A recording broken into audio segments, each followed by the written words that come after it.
Aujourd'hui, nous posons une question simple mais déterminante. Comment financer les ambitions de l'Afrique dans un monde où les besoins en infrastructure, énergie, santé, agriculture ou digitalisation sont immenses? L'accès au financement reste une des clés pour sa transformation. Comment y arriver? Quels sont les mécanismes qui existent sur le continent? Africa Investment Forum, quels résultats, quelles perspectives? Ça fait l'actualité de ce jour. Mesdames, Messieurs, bonsoir.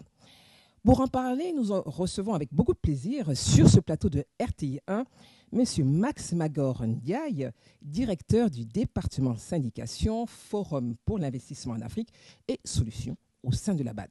Bonsoir, Monsieur Ndiaye. Bonsoir, madame. Bienvenue sur le plateau de RTI 1. Merci beaucoup. Après son élection, le président élu de la Banque africaine de développement, M. Sidi Oulta, a été reçu par le président de la République, son Excellence M. Alassane Ouattara. Ses premiers mots. C'est une victoire qui est aussi celle de la Côte d'Ivoire. Sidi Oulta, nouveau patron de la Banque africaine de développement, prend les rênes de l'institution par une large majorité face aux 4 autres candidats. Le 9e président de l'institution était en fin de journée ce jeudi à la résidence présidentielle. Il a été reçu par le chef de l'État Alassane Ouattara. C'était un très grand honneur pour moi donc d'être reçu par son Excellence le président Alassane Ouattara à double titre.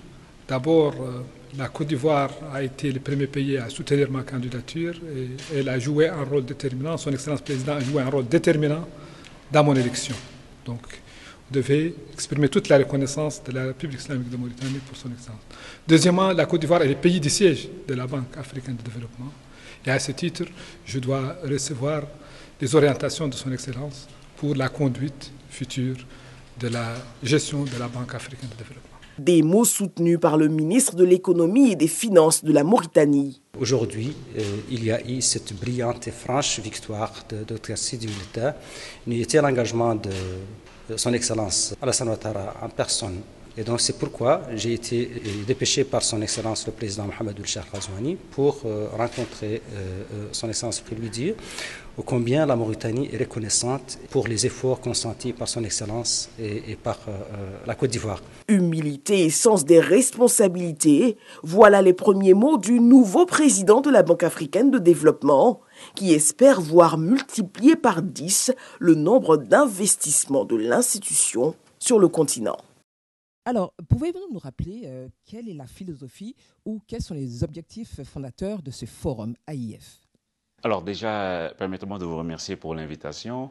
Alors les objectifs de l'AIF, c'est tout simplement attirer les investisseurs en Afrique à travers des projets structurants.